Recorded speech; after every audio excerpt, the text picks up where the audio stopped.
Welcome to the Salmon Runs YouTube. Enjoy the video. You start by making sure Wallpaper Engine is installed and updated. You don't waste time. Open it now.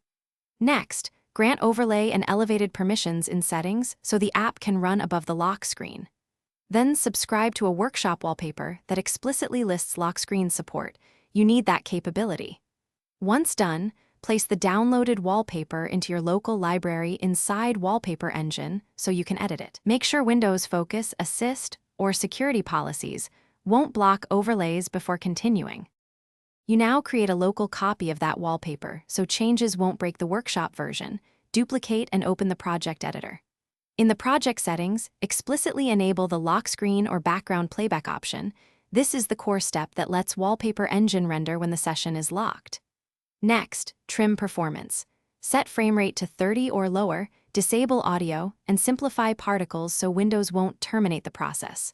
Once configured, save and apply the local profile as active. You're ready to finish. Lock your PC with Win+L to confirm the wallpaper appears on the lock screen. If it works, you're done. Keep the local profile active and set Wallpaper Engine to start with Windows. If it doesn't, first run Wallpaper Engine as administrator and recheck overlay permissions in settings, then reboot. Also verify Windows Group Policy or third-party security tools aren't preventing background rendering. If problems persist, simplify the scene further and retry. Smaller scenes are less likely to be blocked. Thanks for watching. Consider subscribing if we helped you.